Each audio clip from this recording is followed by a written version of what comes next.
beginning our broadcast shortly. Thank you for attending, and please share the live.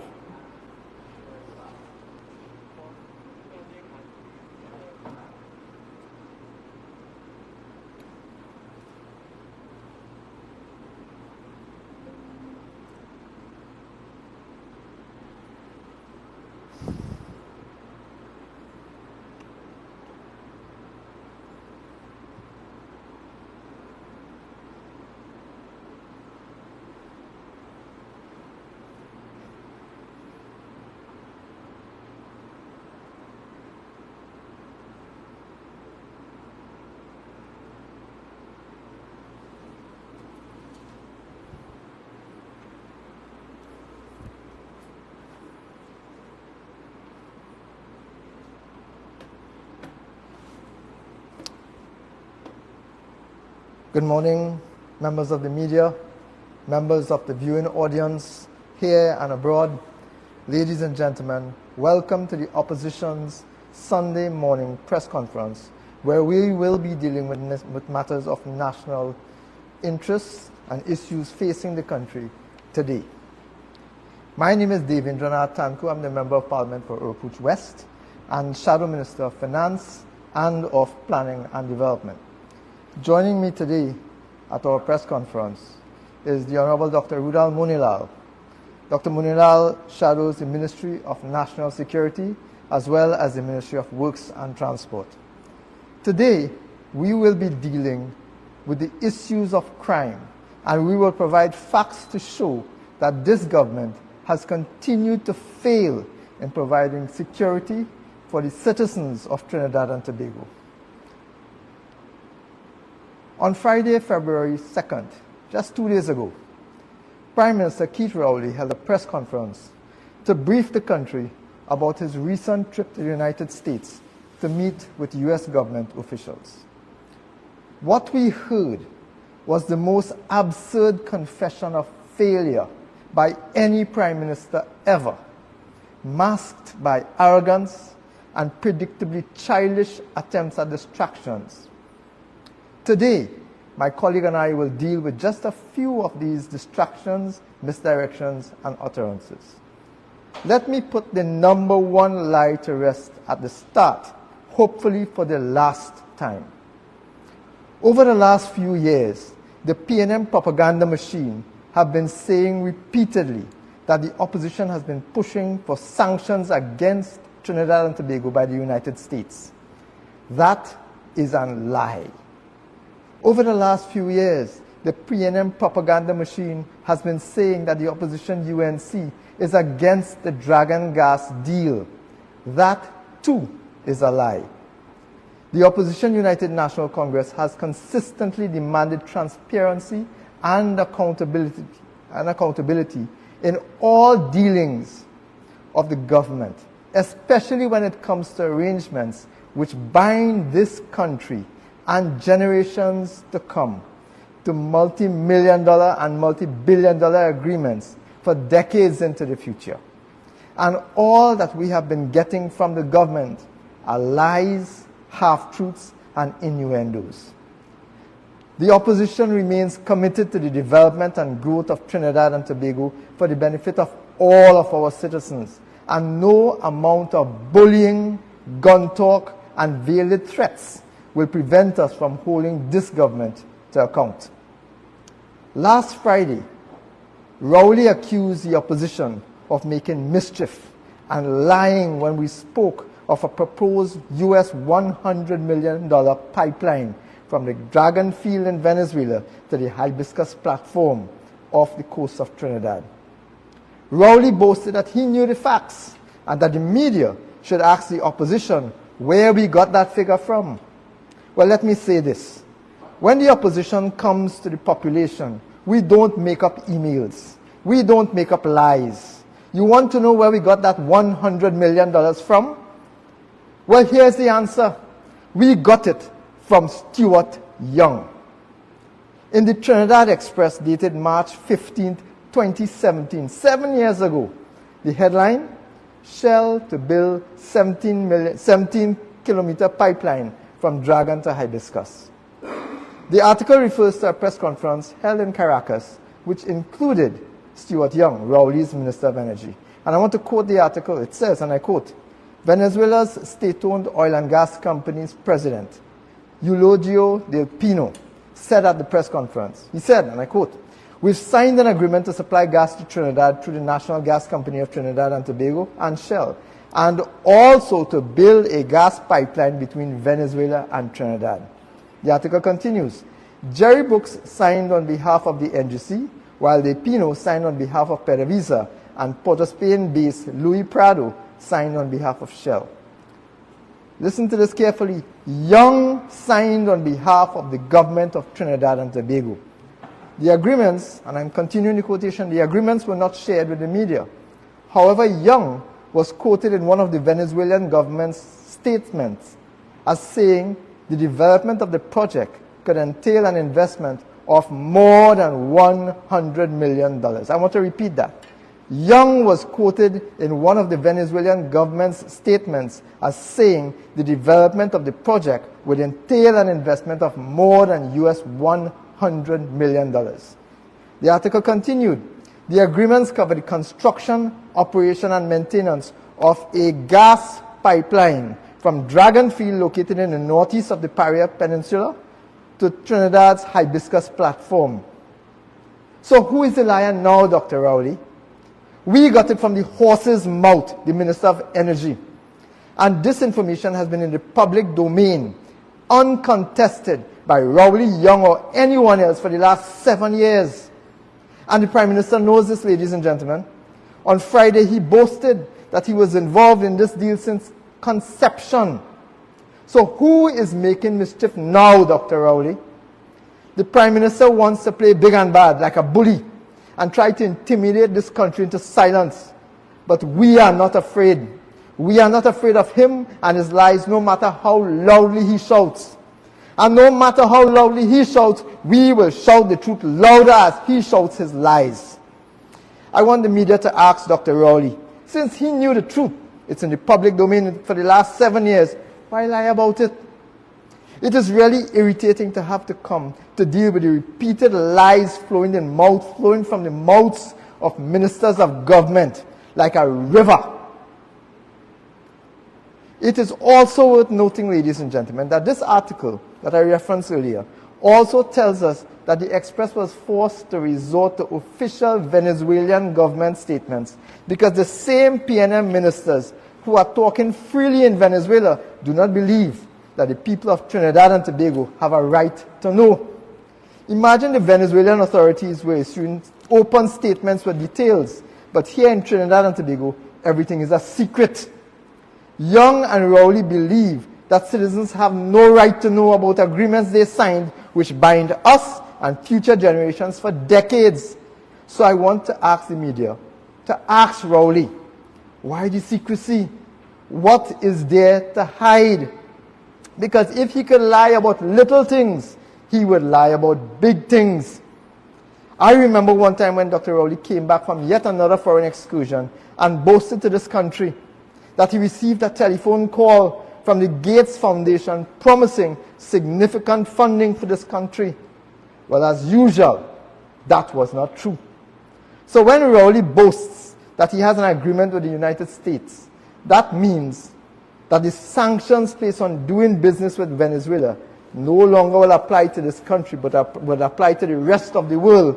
Bring the proof. We do not trust this government. And it is not just the opposition that is concerned, ladies and gentlemen. 2 weeks ago, all of the independent senators voted with the opposition, calling on the government to account to provide transparency about this project, and still the government has refused. What are they hiding? Do you remember the scandal, ladies and gentlemen? Another secret deal by this government, which was busted wide open when the media revealed the excessive tax concessions that were being offered under the guise of confidentiality. You cannot trust this government. Why is it that every single thing to do with this Dragon Gas deal is secret in Trinidad and Tobago, but everything is open in Venezuela? My colleague will deal with some of those issues in a few minutes. On Friday too, Dr. Rowley announced that international criminals had taken a liking to Trinidad and Tobago, and that he was working with the FBI and the CIA to ensure that this bad situation does not get worse. But how did we get to this point, where we cannot attract foreign investment in Trinidad and Tobago? We cannot attract foreign countries to come, foreign businesses to come to invest in Trinidad and Tobago, but somehow we have become an attractive destination for international crime syndicates. It is like a sick and twisted version of foreign direct investment. It is untenable, ladies and gentlemen, that the only jobs being created in this country is by the gangs who are making bandits and murderers of our young people. The only diversification taking place is where criminals are now branching off into financial and technological crimes. Almost 9 years have passed under this PNM regime, and we are seeing the rise of one new industry in Trinidad and Tobago, the criminal industry, the crime sector. Crime is certainly, crime is clearly, crime is the only industry that is flourishing in Trinidad and Tobago right now. And it is because of the destructive actions of this Prime Minister, this Minister of Finance, and this government, which have created an environment where almost all other sectors, including the local business sector, the criminal justice sector, education, health, social services, local government, agriculture, etc., have all been disseminated to the point of critical failure. These are the very conditions that drive away foreign investors. These are the very conditions that drive away legitimate people wanting to do business in Trinidad and Tobago, but are attractive enough to international crime syndicates to encourage them to want to set up shop in our communities. I am going to say this again. This is not a political issue, because I cannot believe, ladies and gentlemen, I cannot imagine that PNM supporters of other political parties and non-political citizens are happy with the current state of affairs in our country after 8.5 years of PNM rule.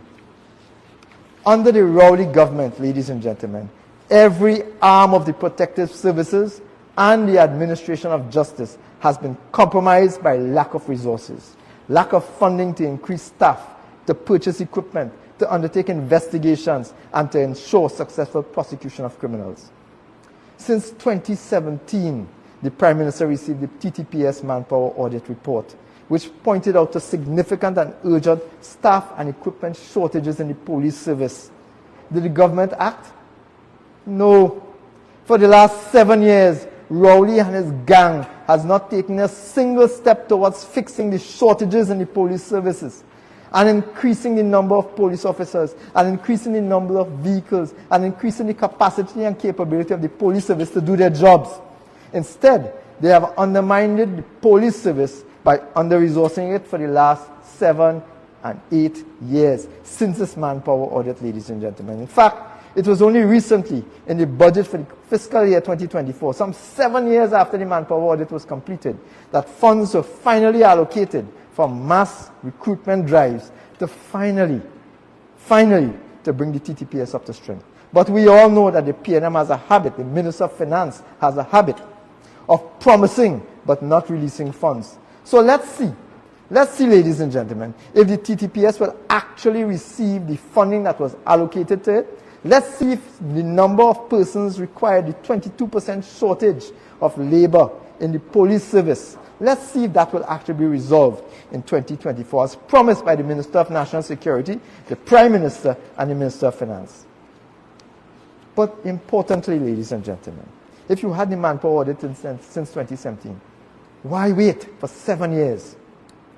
The government knew how urgently the TTPS needed resources to cope with the rising crime wave. So why delay? And why did the Prime Minister intentionally spark a constitutional crisis to get rid of the most successful Commissioner of Police that we have ever had? I will deal with that some more just now. Gary was getting the job done. He was fearless about taking the fight to criminals. People in this country felt safer with Gary at the helm. So why did the Prime Minister go through such extraordinary lengths to have him removed? Is it really because the Prime Minister's feelings were hurt because he did not like how the Commissioner spoke to him? Seriously?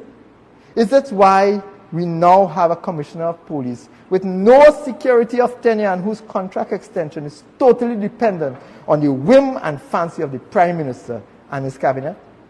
For almost 9 years now, the administration of justice has fallen victim to a PNM government whose policies and actions have facilitated, have caused the worst crime tsunami this country has ever seen. Since this Rowley government has been in office, over 85,000 persons have been direct victims of crime, either via robberies, rapes, assault, battery, home invasions, or murdered. Crime has touched the lives of every man, woman, and child in our beloved nation. Every single one of you listening today, regardless of your age, gender, financial status, geographic location, or which political party you support, every single one of you today knows a friend or a relative who has been a victim of crime in Trinidad and Tobago, if you have not been a victim yourself. And the numbers are increasing every day. Every one of these incidents are traumatic, leaving psychological and emotional scars on their victims that last forever. Yesterday, I met with the members of a family in my community who were the recent victims of a home invasion. What was once a place of safety, of solace, a place of memories of prayer and family, their home, is now a place filled with memories of abuse, bloodshed, fear, and trauma. Their parents are unable to sleep, fearful that every sound means that someone is coming to brutalize, rape, or kill their children, their family. The children themselves are traumatized and silent, unable to sleep, petrified because of their horrific experiences. Ladies and gentlemen, only a victim of crime and their families know and feel the true pain and trauma that they have to experience. And what is worse is that this family believes that the criminals that shattered their lives will never be caught and will continue to destroy the lives of others. And God forbid, may even return to finish the job. And unfortunately, they are right. The evidence shows that the killers of 9 out of every 10 persons murdered, those killers get away scot-free. Let that sink in. On average, someone in this country is slaughtered every 16 hours. And as atrocious as that is, there is even worse news. The average detection rate over the last 8.5 years is about 12%. What does that mean? It means that the discovery of crime has been, the discovery of a crime has been committed, the suspect has been identified, and sufficient evidence has been collected to indict a suspect before the court. A 12% detection rate over the last 8.5 years means that out of every 100 persons who are killed, only 12 are granted justice. The families of the other 88 are left without hope to face a broken system caused by this clueless and heartless PNM government. Ladies and gentlemen, since Rowley has been Prime Minister and head of the National Security Council, there have been approximately 4,085 murders in Trinidad and Tobago, and the numbers keep going up.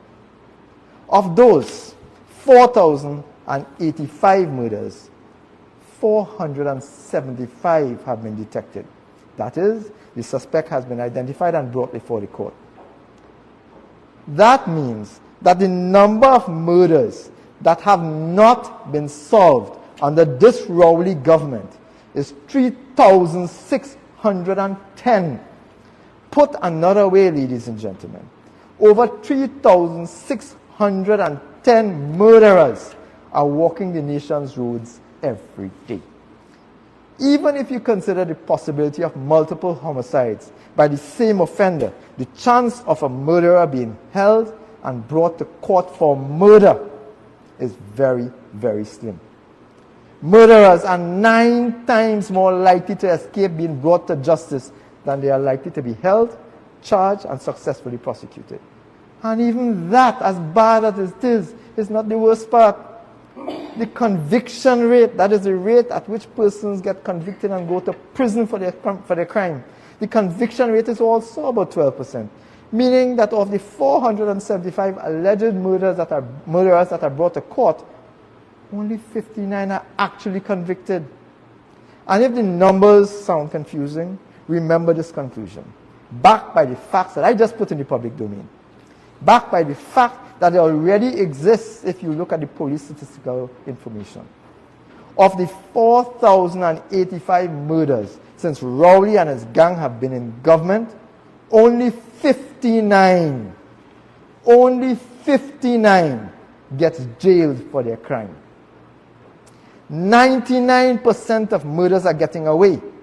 99% of murderers are getting away because of this government's deliberate policy decisions and because of the underfunding of the arms of justice. Ladies and gentlemen, today, like you, I woke up to this headline. Euler, not the worst. Euler, not the worst.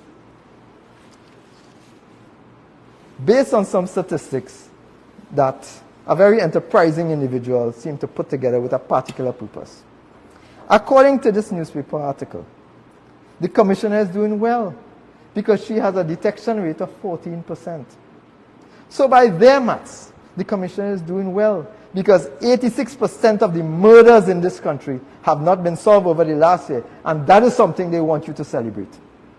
That is failure. It means that of the 576 odd murders over the last year, 495 of them, that's 88%, remain unsolved. How does that help Andrea Lallan, 13-year-old, murdered after she identified her rapist? How does that help 9-year-old Jamal Modest, killed in a senseless violence just a few minutes from here? He wanted to go up to be a soldier to fight against crime. So when Euler and the Prime Minister boast of a 14% detection rate as something to crow about, what about the families of the 495 victims from 2023 alone who do not have closure because their murderers have got away scot-free? And where are these murderers? They are sitting next to you in the maxi taxis. They're in the market looking for their next victim. They're buying doubles by the corner.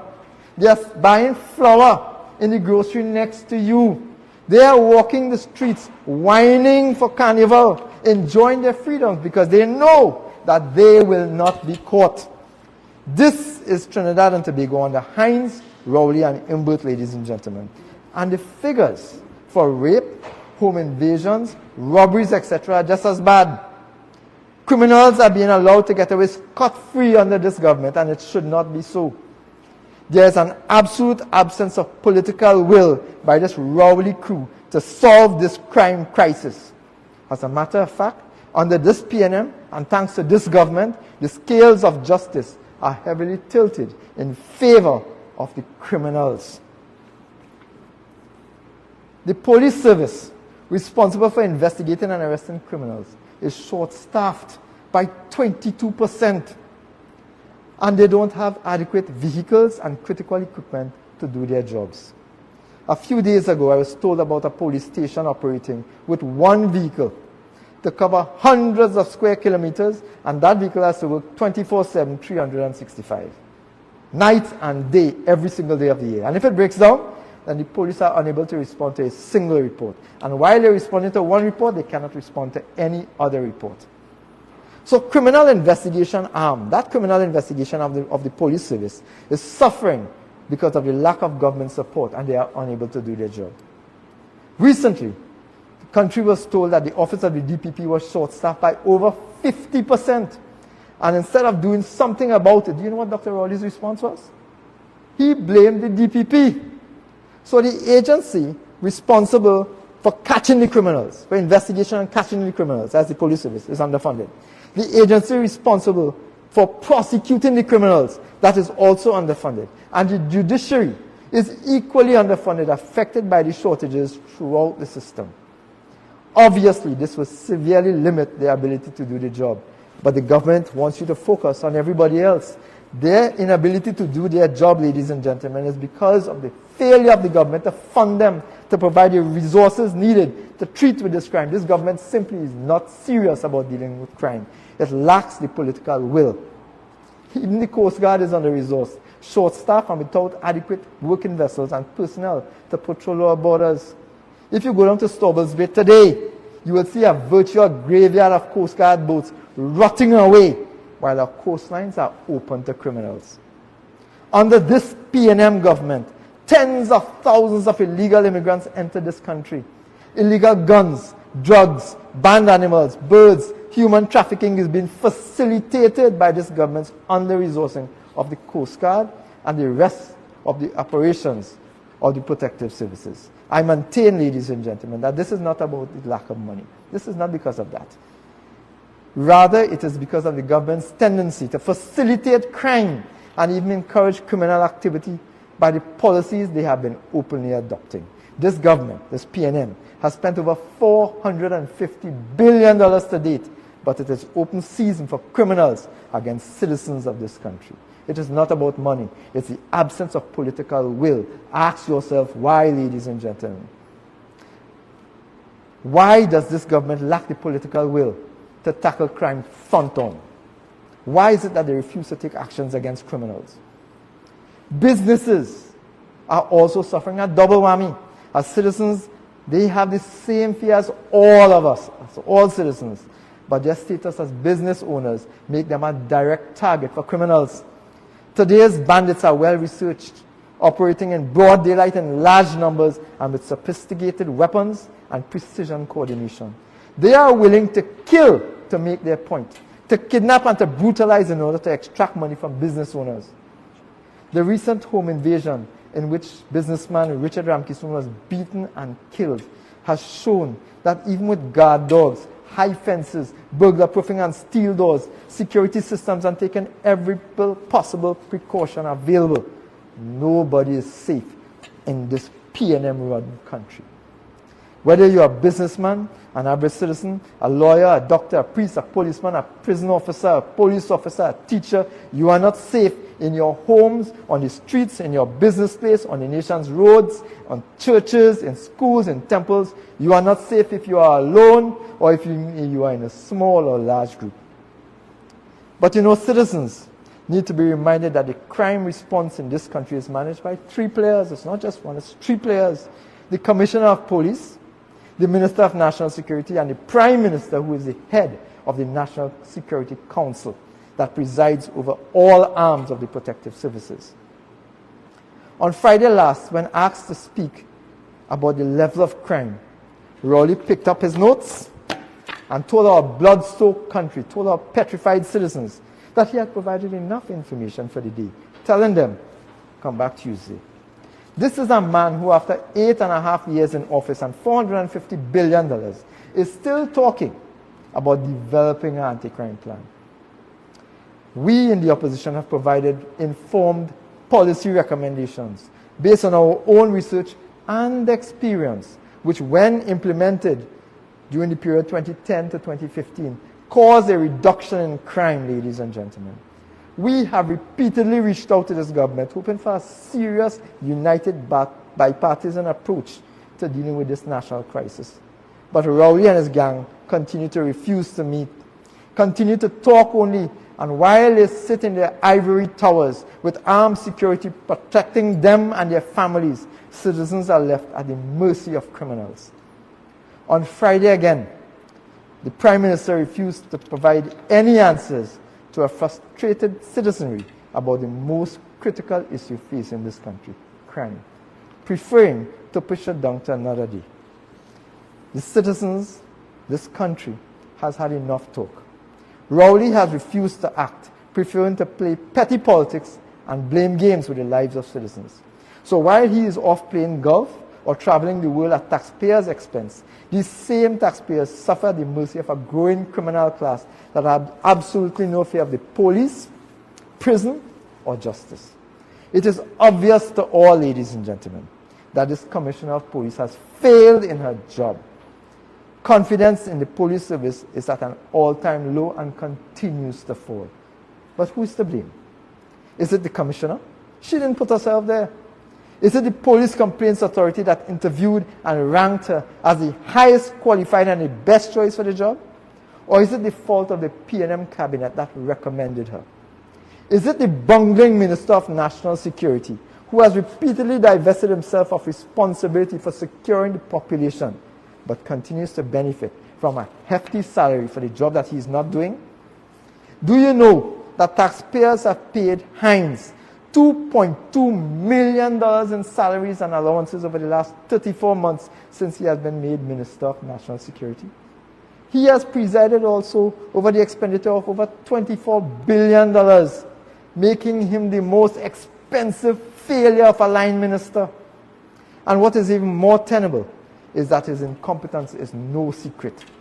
When asked on Friday about his conspicuous absence from the delegation which visited the United States and met with high-level security officers and officials in Washington, the Prime Minister's dismissive response was that Hines was tied up to his eyeballs at home. Ladies and gentlemen, it is time to untie him. Nobody believes that Hines can make any dent in crime. He has been the most expensive and chronic failure, and this country continues to pay the price in money and in blood. Regardless of what Rowley says, I believe, and the country believes, that Hines is a national embarrassment and would have been an international embarrassment if he had accompanied the Prime Minister to Washington. But Rowley's support for Hines, despite his failure, has been a hallmark of the government's anti-crime policies. His antics are not funny, and this is no joking matter. The country has fallen too far. From reputed criminals accompanying PNM ministers to the President's house, to more recently, the arrest of a PNM candidate for allegations of criminal activities. This government continues to be seen as facilitating criminal activity by its policies and actions. The repeated amnesties offered by the Minister of Finance for lawbreakers, businesses who have deprived our country by refusing to pay billions owed in VAT and NIB contributions required by law, sends a message of this government's total lack of respect for the rule of law. That is a crime. The failure of the PNM government to fully equip the pre-deal larceny squad for the last 8 years with adequate vehicles, personnel and equipment, including firearms, to allow them a fighting chance against criminals who are brutalizing and bankrupting farmers, emboldens the criminal element. That is a crime. The refusal of the agencies to effectively tackle noise pollution so that clubs and bars operating in Valsayn, in Chaguanas, in Davie, and throughout Trinidad and Tobago facilitates the breaking of the law. That is a crime. The failure to provide adequate social support in schools and the unwillingness of either the Minister of Education 1 or the Minister of Education 2, either senior or junior, to take a firm stance against the burgeoning violence in schools leaves students, parents, and teachers living in fear. That is a crime. The refusal of the Minister of Finance to be transparent and to ensure an equitable distribution of foreign exchange has generated a substantial and open black market in foreign exchange. That is a crime. The government is owing billions to businesses in VAT refunds and outstanding payments for goods and services provided to date, illegally hijacking and withholding the people's money for months and years, suffering investment in this country. That is a crime. We have now become accustomed to seeing illegal playway operators in bars and groceries openly advertising their illegal conduct, and nothing is being done about it. That is a crime. There are multiple reports of small micro businesses, small businesses, that are being extorted by criminals in an extortion racket, reportedly including rogue police officers. Nothing is being done about it. That is a crime. Rowley and his government, his band, continue to turn a blind eye to the total breakdown of the rule of law in this country. When we have porous borders that facilitated illegal entry of tens of thousands of persons into this country, as well as arms, drugs, and contraband items, and this has been facilitated by government inaction for the last 8.5 years, then clearly government's demonstrated policy is to support the illegality by their inaction. When the Minister of National Security and the Commissioner of Police prefers to spend millions of dollars in manpower and legal fees to prosecute legal firearm holders rather than use that same manpower to pursue the rapid, dramatic rise in illegal firearms flooding this country, it signals to the criminal what and where this government's priorities are. When we can have a citizen of this country being kidnapped in foreign locations, ladies and gentlemen, and dragged back to Trinidad and Tobago with the permission of a senior government official and nothing has been done about it, that is a crime. That is a crime, and it shows what the government's priorities are. Rowley and team's anti-crime plan is a deny and do nothing approach. For example, one of the major sources of foreign exchange in this country is Carnival, largely because it's one of the few times that small and micro owners of business can generate some income, including foreign exchange. It's not just fete promoters and mass camp owners that are involved in this national event. The wood carver, the clay artists, small-scale painters, macrame producers, the local ice cream makers, snow cone vendors, nuts men, bakers, sugar cake and fudge makers, pan men, are all foreign exchange earners at this time. So when massmen and others are concerned about falling sales and are telling this government what businesses and citizens have been telling this government for the last 8.5 years, that crime is severely affecting their business, they expect a listening ear and a commitment to do something about it.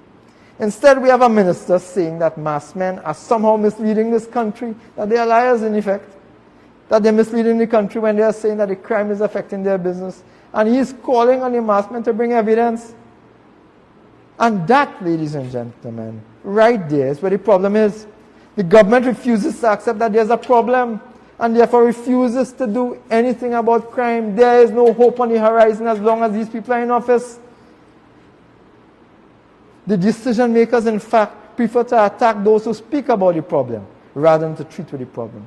We already know that the US and Canada and other international agencies and countries have issued travel advisories warning their population not to come to Trinidad and Tobago because of the high crime rate. You know, I don't often agree with the comments of Professor Selwyn Cudjoe. But 1 week ago, I think he hit the proverbial nail on the head. I think he hit the nail on the head when he said, and I quote, "Keith Rowley and his government will not solve your growing crime problem for the simple reason that Rowley has become part of the problem rather than part of the solution." The quotation continues. "He is much too arrogant, indecisive, ill-disciplined, and uninspirational to lead such a valiant, vital national effort." And while Rowley and the PNM regime has refused to act in the national interest, the opposition UNC has repeatedly demonstrated over time our patriotism during these desperate times. UNC political leader Kamla Persad-Bissessar has led a team who have openly provided a multiplicity of recommendations for dealing with the criminal scourge, this criminal tsunami facing our citizens. We have not waited for an election to be declared or for a meeting to make generalized statements about crime fighting. We have engaged consultants and the public and have consistently provided well-researched, specific, short, medium, and long-term initiatives which have worked in the past and which can work again if only this government will take the effort and the time to do something. Instead, the PNM's response has been to criticize and condemn without having implemented a single new initiative that has worked. In contrast, in direct contrast, the Kamla Persad-Bissessar administration was able to reduce the crime rate by adopting a national plan, including programs in all ministries designed to create employment, develop business confidence, improve the ease of doing business, develop educational pathways and opportunities, provide infrastructure so that the vast areas of rural Trinidad and Tobago can be included in the economic pie, stimulate new industries and develop existing businesses, etc. There were targeted social programs for those most in need, including the poor and the differently abled. Healthcare was boosted to facilitate a healthier human resource core. You see, it's not just about the police service and more personnel. That is important, but not enough. What is needed is a political will. And since 2015, this country has been in a negative trajectory. speeding downhill while Rowley, Young, and Imbert sit like three blind mice, oblivious and uncaring as our citizens suffer. Energy booms have come and gone. Billions of unexpected revenues have been received and spent, yet today the country under the PNM is significantly worse off. In September 2015, this country had 620,000 persons with jobs, contributing to a growing economy. Today, that figure is 584,200. Despite this PNM regime having spent $450 billion, 34,800 persons employed in 2015 are now without a job. This has placed severe hardships on the National Insurance Board, which is now in a deepening financial crisis, putting at risk the pensions of persons who have been working in this country for decades. Over the same period, 2015 to present, 600 farmers and farm workers left the agricultural sector because of government's policy. 18,300 persons involved in construction lost their jobs. 6,400 persons engaged in the manufacturing sector lost their jobs. 11,500 persons employed in the petroleum sector and the gas sector found their jobs taken away from them by this incompetent government. 7,400 men and women engaged in transport, storage, and communications are no longer employed in the sector because of this government's policies and programs. Ironically, these are the very sectors needed to bolster the economy, to promote the economy to grow. Citizens are being made to pay the brunt of this government's inaction in their pockets and with their lives. You see, when farmers stop producing because of predial lasting and this government's absolute lethargy in the agricultural sector, we have to import food, eating up our foreign exchange reserves, which are at the worst stage it has been for over a decade and a half. Ironically, conglomerates are now replacing farmers, not as farmers, but as food importers. This increases the cost of food to citizens. Groceries, parlors, and small businesses are forced to pay for private security, install cameras, alarms, additional security, lighting, burglar proofing, etc. All of these are costs that are passed on to consumers in the form of higher prices. In every form and in every fashion, citizens are being made to pay for this government's complete mishandling of crime, either in blood or in money.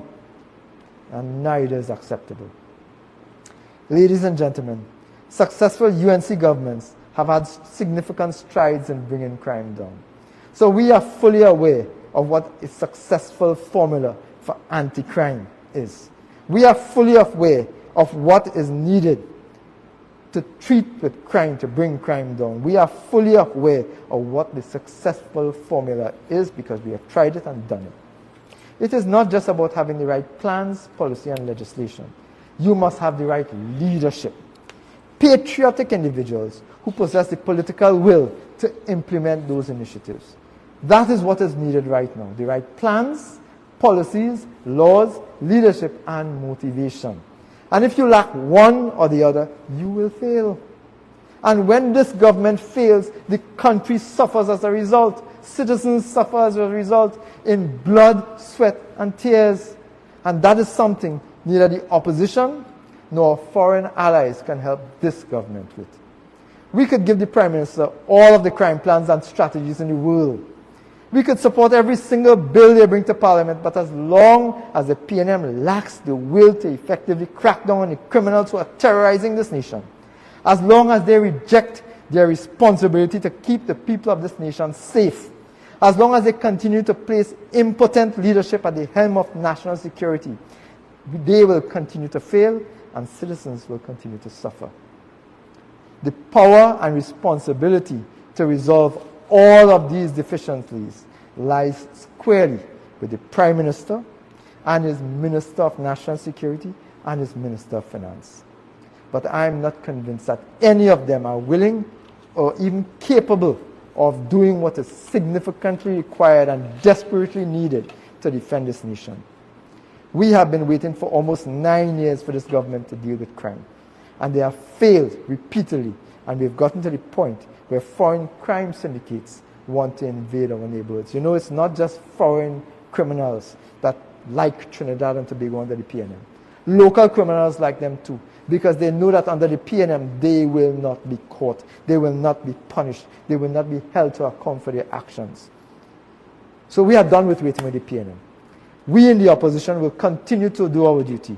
We will continue to provide a platform where academics, law enforcement professionals, stakeholders, and citizens can come together to discuss the issues and the design of solutions to this crime problem. And ladies and gentlemen, I end based on something I said in the middle of my presentation, that there are 3 persons who preside over the entire protection of Trinidad and Tobago: the Commissioner of Police, the Minister of National Security, and the Prime Minister, who is the head of the National Service, the National Security Council. Today I want to add the Police Service Commission, because they are responsible for the selection of the Commissioner of Police. Today I want to call for the shameful resignation of the Minister of National Security, of the Minister of, well, the Prime Minister, of the Police Service Commission, and, ladies and gentlemen, the Commissioner of Police. They have all failed.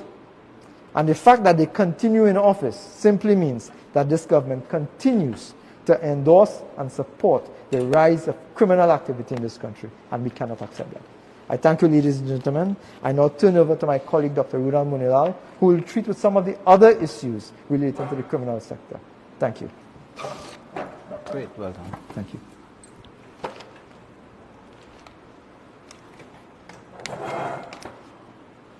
You want to just take this? Yes.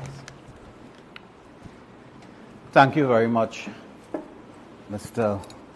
Dave Tanku, Member of Parliament for the constituency of Oropouche West and Chairman of the United National Congress, for the very comprehensive analysis of crime and economy that continues to plague Trinidad and Tobago. Good morning to all citizens of Trinidad and Tobago, members of the press, well-wishers, followers of this social media broadcast in the region and indeed in North America, Europe, and the Caribbean. It is again our pleasure to speak to you from the headquarters of the United National Congress in Chaguanas, Trinidad, and speak on several issues. And this morning we are addressing the very serious crisis we face in terms of crime, security, law, and order. It is absolutely clear to anyone and everyone that Trinidad and Tobago is now in a crisis of lawlessness, a crisis of insecurity. A former member of the Trinidad and Tobago Police Service, now an international civil servant and diplomat, a Calypsonian as well, Mr. Wayne Hade, made a startling revelation recently. While domiciled somewhere in another part of the world, in a distant corner of the world, indicated that he himself is scared to return to Trinidad and Tobago, the place of his birth, and he feels safer in countries which he identified as war-torn countries. Now that's a fascinating conclusion, fascinating revelation by Watchman, who I know, of course, personally, many years, being a colleague at the University of the West Indies and in the Students' Guild in particular. This morning, I wanted to speak on crime, criminality, and so on, but to, of course, take the issue that we are dealing with and make some introductory remarks on this issue. Dr. Rowley, as Mr. Tanku indicated, now back from a fresh trip to Washington. Dr. Rowley led what was really, in this carnival time, he led a band of players to Washington, some of whom had on their costumes as well, sat at the table. He discussed crime and security with the CIA, the FBI, the Congress, with the ABC, the XYZ. He will discuss this with everybody in every part of the world. members of the press will recall that Dr. Rowley went to Canada and asked the Canadian government to help. He went to CARICOM and asked CARICOM to help. He has now gone to the United States and asked the United States to help, but he cannot meet the opposition in Port of Spain and ask the United National Congress to help. And that's the problem we face. Dr. Rowley will not go into Laventille, Point Fortin, Arima, San Fernando, Chaguanas, Couva, Pinal, and consult the people as the opposition leader, Mrs. Kamla Prasad-Bissessar, is doing now on the back of two very successful crime consultations, one in St. Joseph and recently a mammoth turnout in San Fernando, where members of the public gave their opinion, their suggestions, their recommendations, their solutions to dealing with crime. And we had, of course, presenters, expert presenters in various fields related to crime and insecurity. In my own constituency, two young persons, business persons, up in the morning at the, at pre-dawn hours, preparing to go out to sell doubles. They were attacked in the most vicious manner in a home invasion where they were beaten and shot at and their children exposed to this level of brutality in the society. This is a heartless country that Keith Rowley presides over. Keith Rowley himself, I put it to you, lack a heart. He is heartless. He travels all over the world, and this is a classic one. Every leader in this country, prime minister and cabinet, even cabinet members too, over the years, the population often make critical remarks about their travel. Because as all of us know, we have served in government, it's a lot of money when leaders and their delegations travel. Keith Rowley, knowing that we will attack him on all of this travel around the world, he is like Marco Polo now. As soon as he comes back, he tells us of the next trip. He is not staying here to face the fire, to meet the people, to walk the ground. This heartless government has no care for people. And he says now, well, our policy is to meet the head, to go to the top all over the world and meet corporations and government.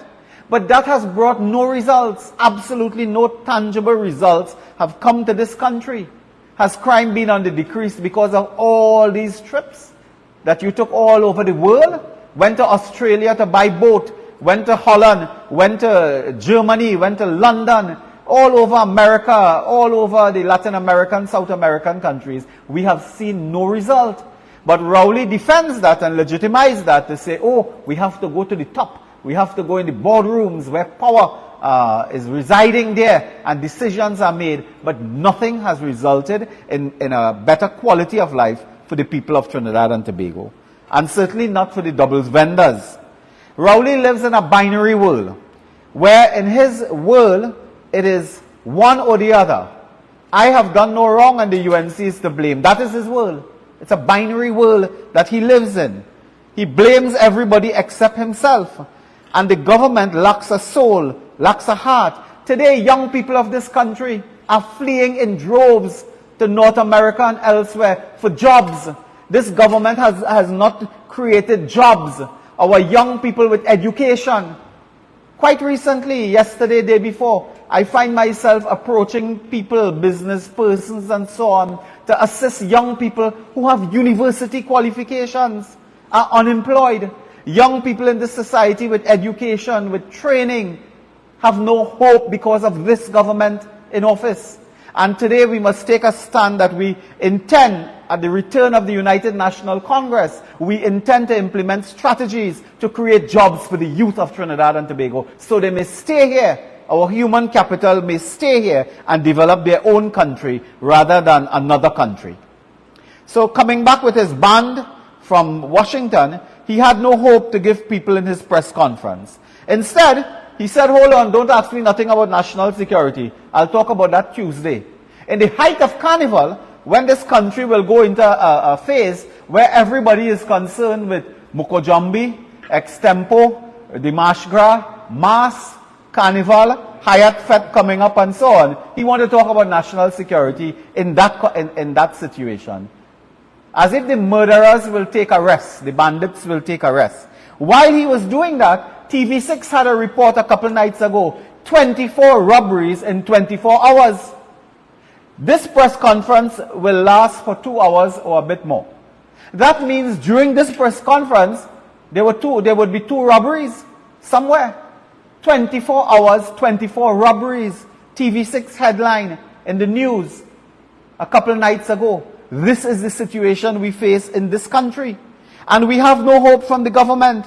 We have no hope from a sleeping Fitzgerald Hines. I want to remind persons, a few days ago, we had a very, very important, critical Joint Select Committee meeting involving members of the press, and an interview by the Commissioner of Police and her team, who came to the Red House, of course, to be questioned by members of the Joint Select Committee on national security. Now, I don't want to get into that, but to just remind you that the newspapers and the editorials went to task with this Commissioner of Police. Clearly, the Commissioner of Police is out of her depth.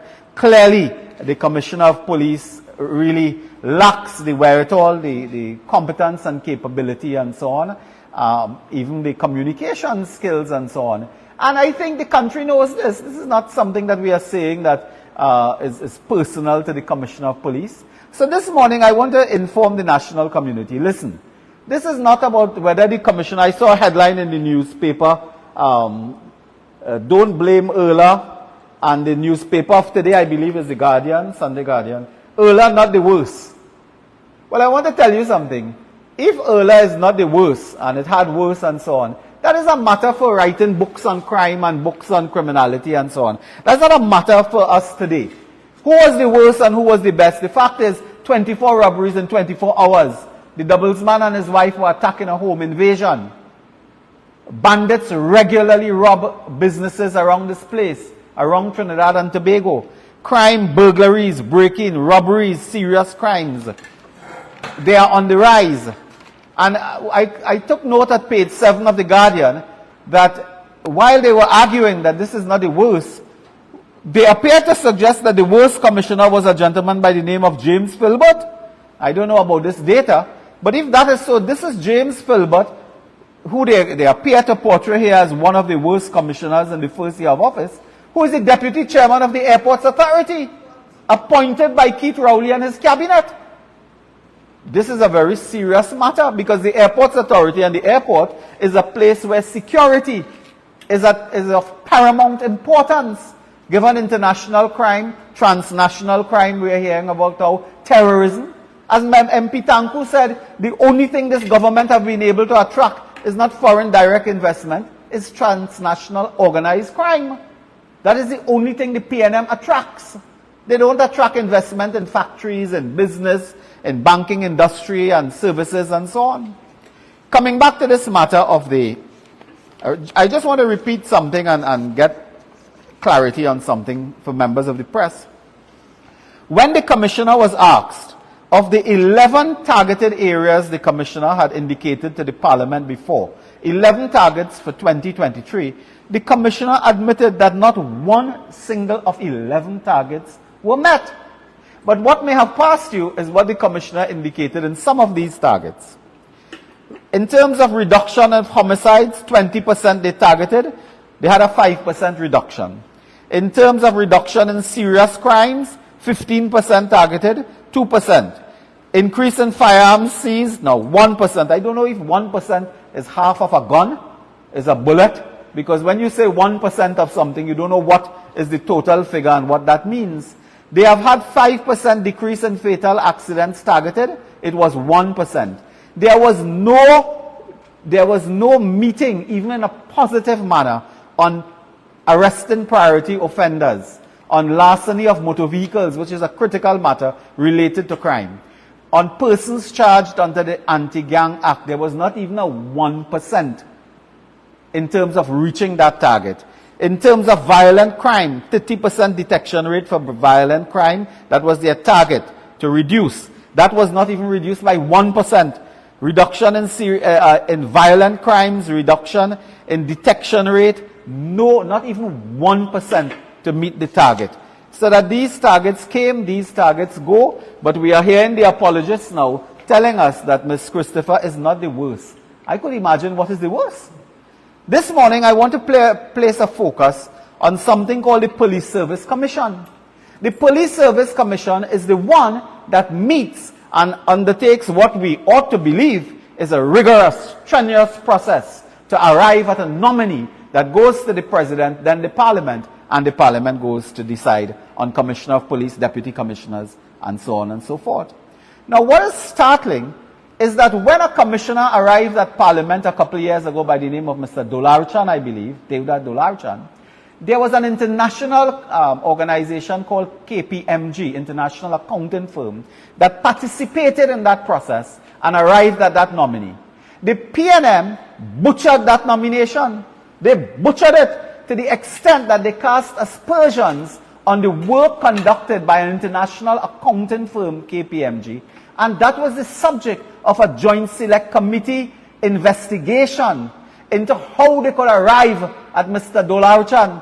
And they butchered, they savagely beat KPMG and the Police Service Commission for not following process and so on, because they arrived at that nominee, who was the #1 nominee with 90%.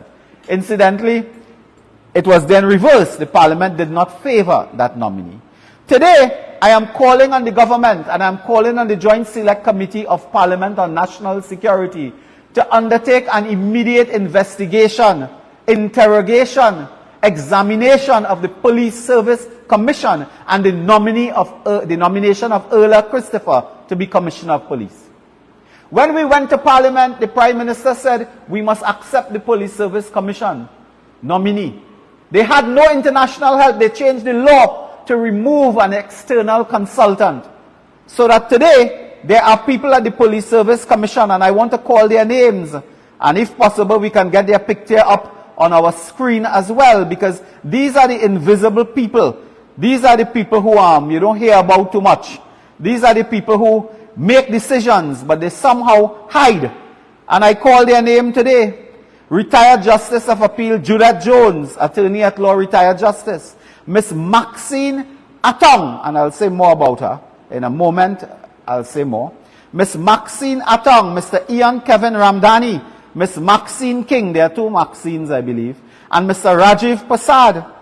Could I indicate to you that these are members of the Police Service Commission? They are the ones who selected Erla Christopher. She did not select herself. Erla Christopher came 12th in 2019-2020 in a scheme, in an assessment in which Mr. Gary Griffith, I believe, came first. But I wanted to indicate and to raise the point here that of these nominees, Mr. Rajiv Prasad is an attorney at law, of course, a recently senior counsel. Mr. Ramdani is experienced in sociology and works at the Caribbean Safety Institute. Ms. Maxine Atong, I believe it is stated, is a management expert. Ms. King is a finance and management expert. And one or the other of them is an expert on speeches or therapy with speech or teaching people to talk and so on. Not one member of the Police Service Commission has experience in law enforcement or in national security. Not one. They brought this to Parliament, and I want to remind you, members of the press, it was Mrs. Kamla Prasad Bisesa in November 2021 who raised concerns about Maxine Atong, Maxine King, and others who had direct connection to the Prime Minister and that infamous Inez Gate development in Tobago, which was built by his friend, Mr. Alan Warner. And it was indeed a member of the Police Service Commission with a direct contact to Inez Gate, who was appointed. And in November 2021, Mrs. Prasad Bisesa raised a concern in the Trinidad Express newspaper at that time on this appointment, and said that it was not only, incidentally, that person. It was not only that person, and I'm reading from the Express newspaper, November 13, 2021, an article titled Munilal Questions PM on Friend Involved in Airport Project, in which we raised serious concerns about the appointment of members to the Police Service Commission. And it was in that context we raised the point that one of the nominees that came forward to that commission, I believe it is Maxine King, I wanted to be careful when I raised this issue. Maxine King had a link to Inez Gate. And Mrs. Prasad Bisesa noted that King was a wealth manager at First Line Securities, and that First Line Securities was the collateral agent in developing the Bacolod estate in Tobago, linked to Alan Warner. No problem with Alan. If it was Alan, was a problem. Linked to Alan and Warner, the business partner and friend of Keith Rowley, so that we had concerns that Ms. King was appointed a member of the Police Service Commission. We have Maxine Atong as well, appointed, and others, not one with experience in national security. The Police Service Commission must be hauled before a Joint Select Committee on National Security to bring their report card, bring their assessment forms, and let us go through to see what was the result of the interview. What was the result of all the processes? Who ranked first, second, third, that they arrive at Erla Christopher? Erla Christopher didn't take a taxi and go to the commissioner office, you know. She was put there by the Police Service Commission making that recommendation. That is how she was put there. And the Police Service Commission must be hauled before JSC on national security to explain, because we are informed that in an area called interview, the mark was 50. That two members of the Police Service Commission gave Erla Christopher 49 marks and 50 marks out of 50 respectively, that toppled her to the top. We are asking, who are those commissioners? How could they have given her that mark, which clearly sent her to the top, to make her the #1 candidate ahead of a person by the name of MacDonald Jacob, incidentally, who I must tell you came second, so that the JSC need to interrogate the Police Service Commission immediately on their process, on their interview results, on other stages that they went through to arrive at how Erla Christopher was nominated. I leave that there, but to indicate to you that commissioners like a Police Service Commission must no longer hide behind the curtain and do what they want. A former commissioner, Police Service Commission, sent a nomination to the President House. The Prime Minister admitted he intercepted, throw it in the dustbin, so that Gary Griffith will no longer continue as Commissioner of Police. I leave that there for now. We will speak in the coming days more on this matter. The state of crime, we are all aware of what is happening. I repeat, this matter of home invasion, that the political leader, Mrs. Prasad Bisesa, has spoken on this matter passionately, emotionally, and in a policy-oriented manner, where we have indicated the UNC's policy of stand your ground. It is the intention of an incoming UNC government to ensure that home invasion is made a specific offense that will inculcate, of course, other related offenses, and be treated as a very serious offense, akin to kidnapping with ransom, with a heavy jail term, so that it will deter persons from coming into the sanctity of your home, beating your wife and children, shooting the breadwinner in the family, holding you hostage in your own home, and all the traumatic experiences that flow from that. That must stop now. And I assure you that a UNC government will deal with crime, will deal with law and order within 6 months of returning to office. We are clear. We have the strategies. We have been speaking on this for years now. Whether it is the emergency E999, whether it is the Joint Army Police, whether it is the Community Comfort Patrol, whether it is using technology, and of course providing those who qualify with firearms so they can defend themselves and their family and their property. We will provide firearms to persons who qualify and ensure they can defend themselves. No bandit want to go into a home, and when he opens the front door to rob somebody, he's faced with a homeowner with something pointing in the middle of his forehead. No bandit want that. And that is where we have to go if we are to discourage and deter this vicious and heinous home invasion attacks that we are witnessing.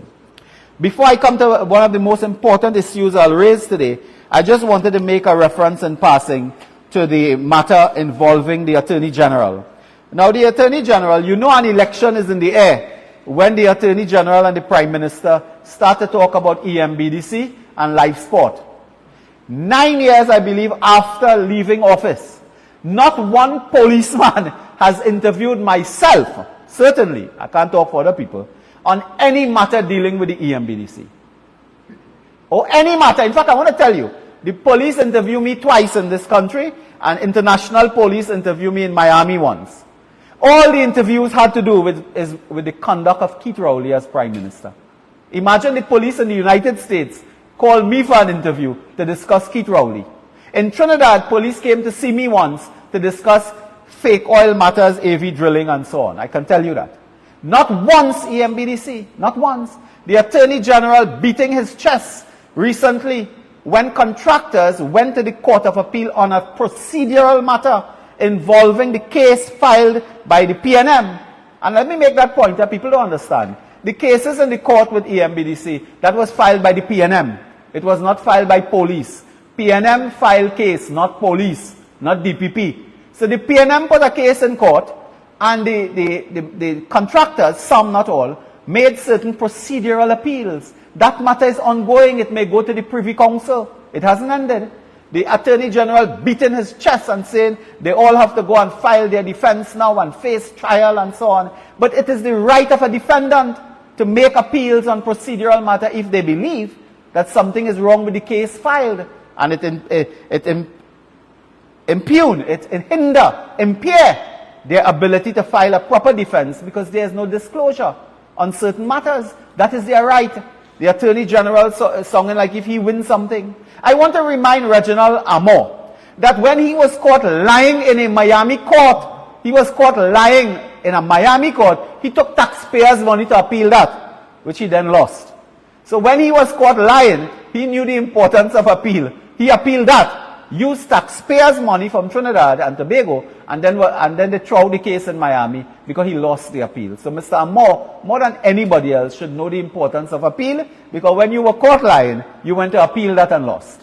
I leave that there for now. I'll say more about that. But members of the press, the real meat of the matter I wanted to raise to you today was a very serious revelation that came to us within the last few hours. And I have something in my hand, a document in my hand. And I will begin by making a statement that when the day comes, when we depend on Venezuela for accountability and transparency, we reach. Let me repeat that. When we in Trinidad and Tobago have to depend on Venezuela for accountability and transparency, we reach.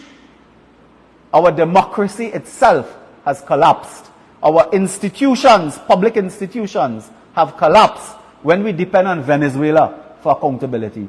This is a country, quite recently, is facing re-sanction. They are going to be re-sanctioned because they have upheld a ban on Maria Machado, the leading presidential candidate in the Venezuelan election from the opposition, has been banned from contesting. Ms. Machado, Maria Machado, I believe is her name. And this is a country that does that. But now we have to depend on them for accountability. In a publication, and I have it in my hand, the official Gazette of the Bolivarian Republic of Venezuela, dated Monday, 29th January 2024, Caracas. I have it in my hand. This is the official Gazette of the Venezuelan government, in which they have published the agreement between the government of Venezuela and the government of Trinidad and Tobago over the Dragon deal. When Stuart Young and Rowley say this thing is secret, we can't tell you, we cannot disclose, I have in my hand this document of about 35 pages, which is the deal. This is the Dragon deal that Stuart Young and Keith Rowley refused to tell the people of Trinidad and Tobago. As Mr. Tanku said, this has all the ingredients. Do you remember, members of the press, the scandals involving sandals? Where in Barbados, they had to tell us what's happening in Trinidad. Well, in Caracas, we need to find out what's happening in Maracas. We need to know what is happening in Trinidad from Venezuela. This is where we reach. And this is not the only matter that disturbs us this morning. In this matter, the Ministry of the People Power of Petroleum is stating, and I quote, resolution by which for strategic reasons specific to the gaseous hydrocarbon field, the license for exploration and exploitation of non-associated gaseous hydrocarbons of the Dragon field belonging to the Mariscal Sucre area is granted directly and indivisible with a prior authorization from the Council of Ministers to the companies Here the company the license is granted to. NGC Exploration and Production Limited, a company duly incorporated under the laws of Trinidad and Tobago and registered in Point Lisas, Trinidad and Tobago. And Shell Venezuela, they are making a deal with a company called NGC Exploration and Production.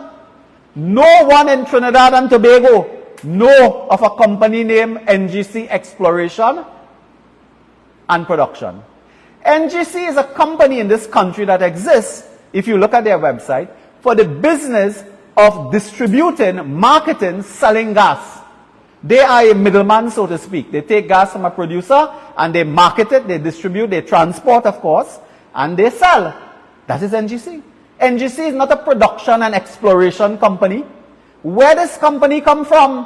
Why have they been keeping it a secret? Why we must ask Venezuela for their gazette? Why? Why the dishonesty?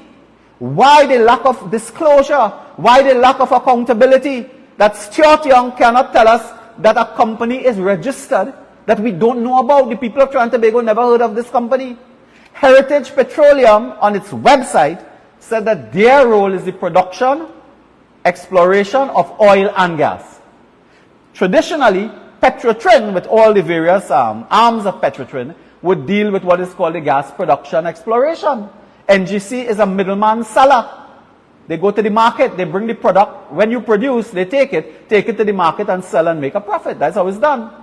NGC is not equipped. NGC doesn't have the human resource capacity, the technical capability, the very serious scientific capacities and so on, to be involved in exploration and production of gas. They are sellers, by and large.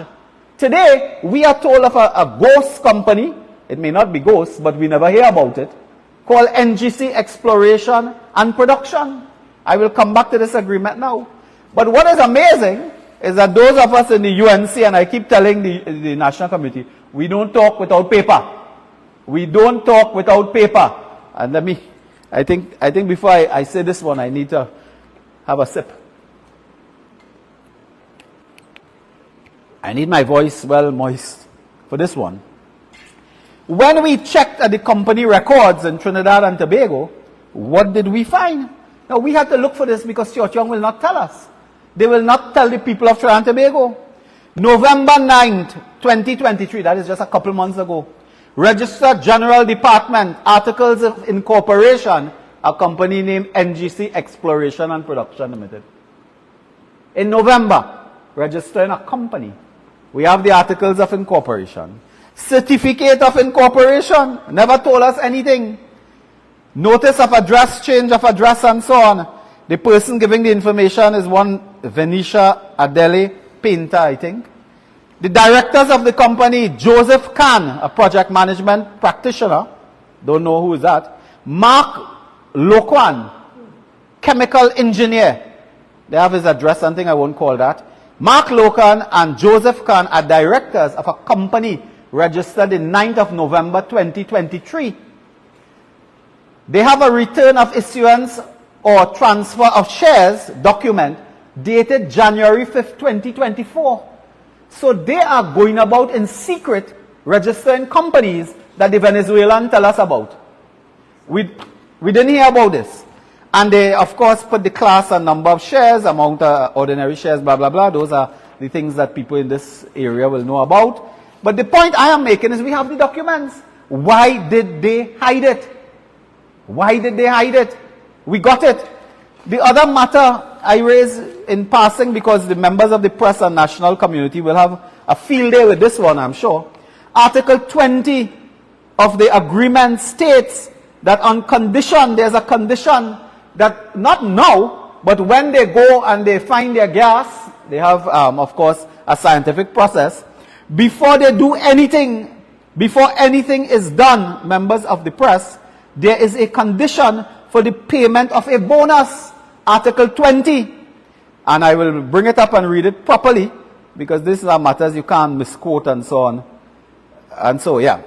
Article 20 states, Article 20, discovery of oil condensate associated with natural gas and so on, and unassociated natural gas.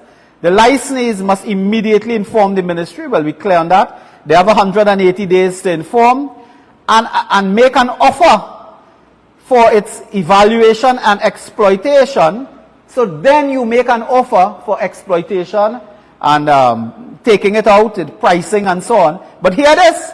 The offer must consist of a bonus payable as an initial bonus in United States dollars or its equivalent in a currency defined by the body with jurisdiction.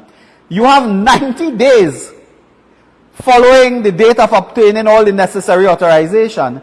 You have to pay a bonus to the government of Venezuela according to this before you move on anything. We are being told that the bonus called a signature fee is 65 million United States dollars.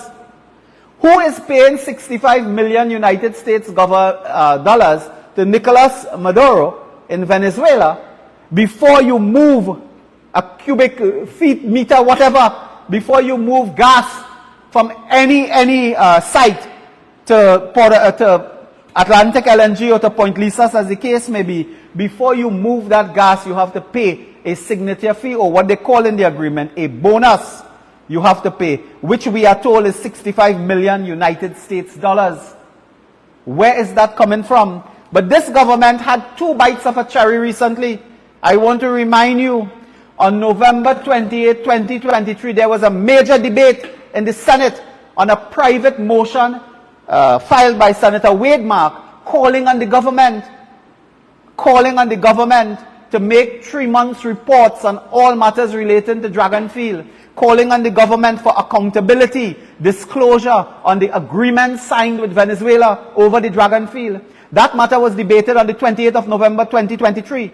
Wade Mark spoke for 45 minutes. Do you know on that day Stuart Young spoke for 40 minutes? I have his speech right here. We read his speech. Not once on the 28th of November, Stuart Young mentions a company registered on the 9th of November. Not once.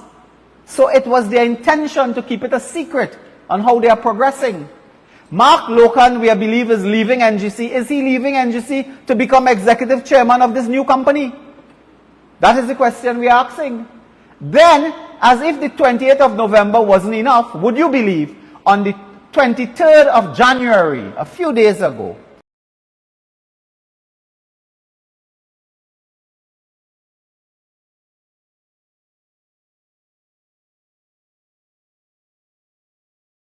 there was a continuation of that debate in the Senate. The government again had an opportunity through their speakers to keep it a secret. That is their modus operandi. Don't tell people anything. When they find out, you'll defend. So they'll issue press release tonight. That's what they'll do now. They'll issue a press release by midnight tonight on this matter. They had it on the 23rd of January. Their spokesman spoke in the Senate. Did not once mention this company, did not mention this agreement, did not mention the bonus upon finding gas, did not mention that, did not mention anything about when Shell will actually sign on to this. They did not mention it. Then they voted on the motion. It was 15-15, I believe, and the Senate president, appointed by the PNM government, said he had to vote for the status quo. So the status quo was no accountability. So he voted no accountability too. That is where we reach. And that is a very serious matter engaging the attention of all today. And I'm hoping that this document, it is in English, there's a Spanish version obviously, but we were happy to get the English version. Official Gazette of the Bolivarian Republic of Venezuela, dated 29th January 2024, in which it gives in detail all the articles, up to 76, I believe, 76 articles in this agreement, and involving dispute resolution and a host of other things that those people who draft up these things can understand. So I put it to you that the government has been caught. They have been caught with their proverbial pants down on the Dragonfield matter, and it is an ugly sight indeed that they have been caught this way.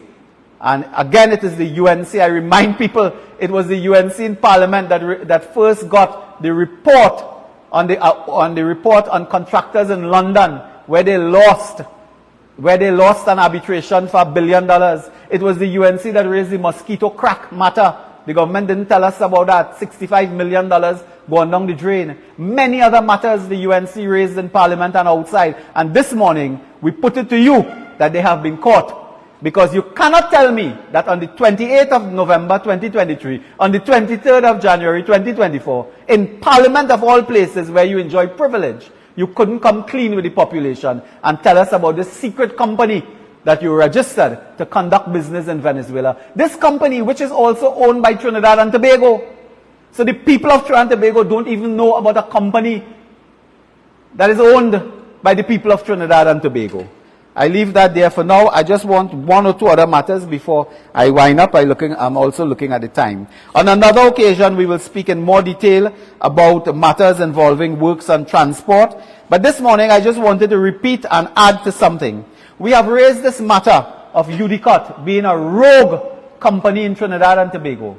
UDCOT is mismanaging the Port of Spain Central Block. Do you know the final cost for the Port of Spain Central Block, which is one block in a hospital, will be more than the Children's Hospital in Cuba? More.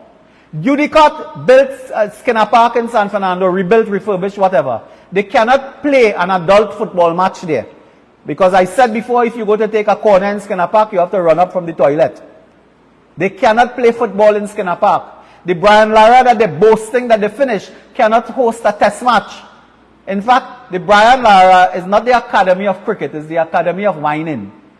All the good fets, I believe, and the Juve fets and so on, are held at the Brian Lara. So we now have the Brian Lara in Taruba Academy of Whining.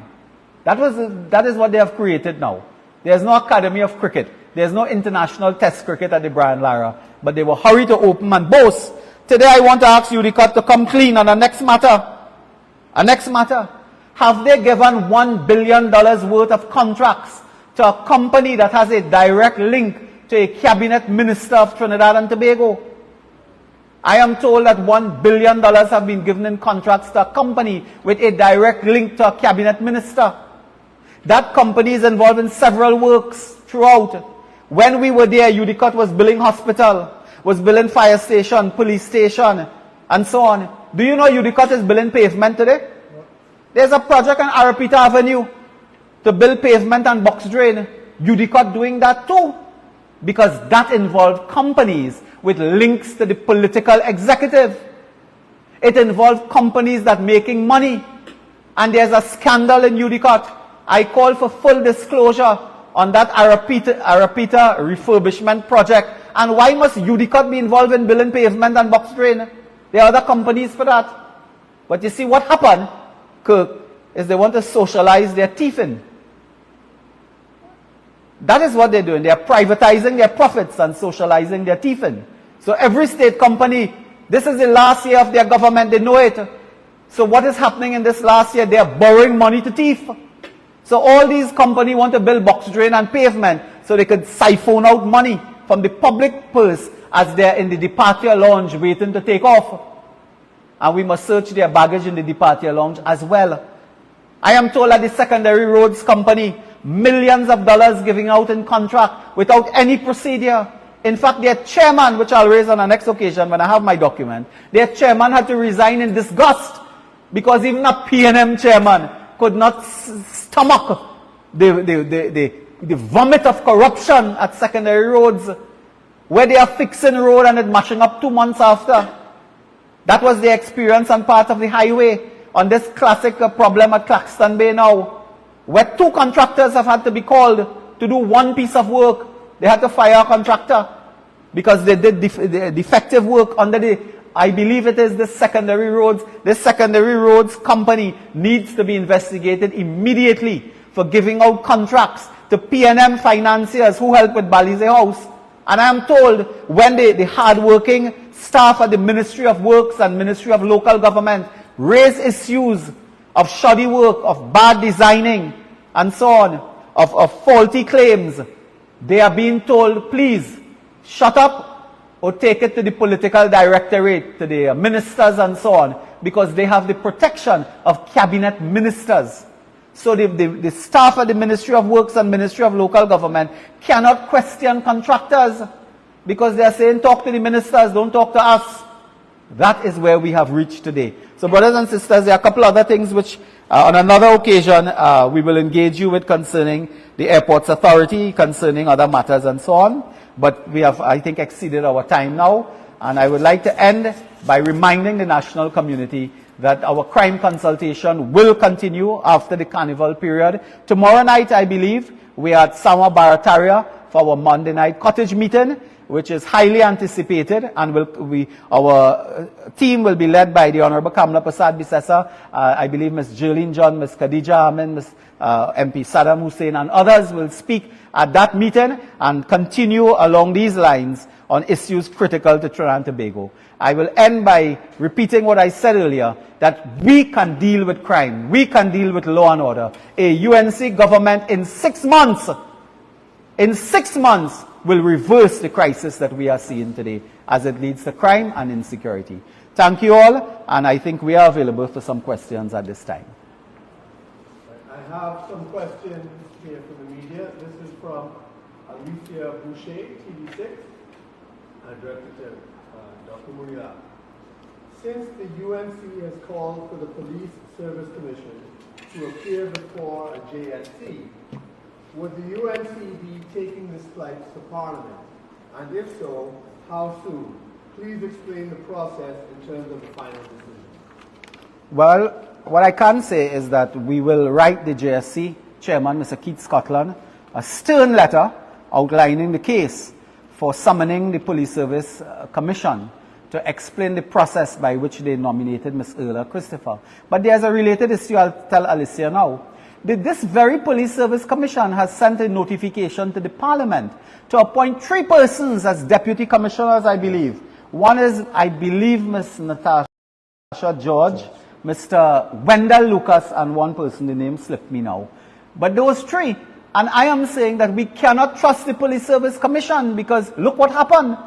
So we are not in a position to accept their nominees. I cast no aspersions on Ms. George, Mr. Lucas, and the other gentleman. No aspersions at all. I'm talking about the PSC, Police Service Commission. Because if they did us that with the Commissioner of Police, what will they do with the deputy commissioners who one, Mr. Lucas or Ms. George or somebody else, will eventually act as Commissioner of Police?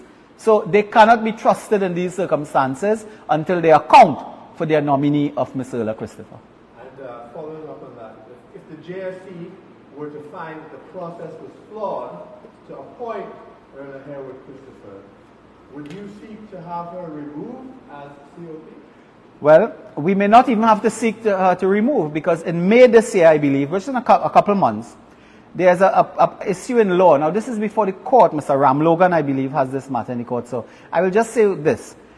She was appointed by way of extending her tenure as a police officer pursuant to the law. The cabinet did that. But in the law, they can only appoint her as a police officer after retirement for a specific period and then extend. They did that, and the extension is due, I believe, in May. Now, whether that is legal or not, Mr. Ram Logan, senior counsel, and his team will deal with that. What I'm giving is just the fact of it. And the fact is, in May, the cabinet needs to take a decision on whether Ms. Christopher continues as a police officer, which allows her to continue as Commissioner of Police. That was a matter I raised as well on the floor of the Parliament, and the government of the day will have an opportunity whether or not they will extend her tenure as a police officer. This next question is for MP Tancho. Sure. Has the government changed its cost estimation of the $100 million for the Dragon pipeline? Thank you for the question. We actually don't know what the cost estimation has been. And I urge the members of the media to press the Prime Minister so that he can provide the details to the national community, just like Venezuela has done for their country. They provide the details. Ask the Prime Minister for the facts, because he claims to have been intimately involved with this process from conception. Another question for MP Munilal, and this is also from Mr. Boucher. Would the UNC be filing any questions in Parliament for the Minister of Energy to get more answers on the alleged company NGC Exploration? These are matters, of course, that are the prime focus of our shadow minister, Dr. David Lee, and in the Senate, Mr. Wade Mark. So I believe that both members would look at this carefully, in some detail, and in much more detail than I did, and they will file the requisite questions to the Prime Minister. I believe that this may form the basis for prime ministerial questions, because he claimed to know everything but tells you nothing. And that, what I was pointing out this morning is the deceit, the deception. They had two opportunities in the Parliament to inform the people of what they were doing, and they did not. And that is very deceptive, so that both members or other members may want to raise questions. But certainly, it deserves some type of interrogation. And as a follow-up on that, are there penalties that can be levied against the government for secretly setting up this new NGC exploration company? And is this legal to do without informing the Parliament? Well, it may not be the issue of legality or not, but certainly the issue of governance. This is a governance issue, a governance issue. And they have failed. They have failed terribly in terms of keeping the population on board. They did it with sandals as well. Everything is a secret for this government, everything. You discover by way of another government what is happening in Trinidad and Tobago. And this is unethical. It is a breach of good governance principles for them to secretly be conducting business in this way. And they will be exposed, and we will go to the people. This is a matter that you need to take to the people, because it involves hundreds of millions of Trinidad and Tobago dollars up in the air. And in the context where they have created no jobs at all in this economy, crime is so rampant. I think the population need to be, aware of it. And to MP Tanku, you mentioned the detection rate of 12% and the conviction rate of 12%. What would the UNC do to increase the detection rate and conviction rate? Well, I think in my presentation I indicated what the flaws were, what the crises were. And those were the failure of the government to sufficiently resource the various agencies involved. The judiciary, the police service, the prison service, the coast guards, etc. I think what is critically required is a government to take a deliberate decision to find somewhere the political will to provide the resources so that these institutions that are involved in the administration of justice can, in fact, employ the relevant staff required and procure the relevant other resources and equipment to ensure that we have a situation where we have a fighting chance against the criminal element. The DNA labs that we have been begging for the longest while, increase access to the Forensic Science Center, those kinds of things have been up in the air for the longest while, but the government has refused to make any footsteps towards it. What we require now is a government that actually finds itself in a place where it has the political will to tackle crime, because the money is there, the resources are there. What is missing is a commitment from this government that they put the interests of the people of Trinidad and Tobago at the forefront of their decision making. And we have not seen that for 8.5 years, and unfortunately, I do not expect that to change in the future. Two more questions for MP Munila. One, can you give more details about the U.S. police who asked you about Prime Minister Keith Rowley? When was this, and was this part of an international investigation or pending charges that you're aware of? All I am willing to say at this time is that I have said it before. This is not the first time I'm saying that. I had said it on a public platform before that in Florida, about 2 years ago or so.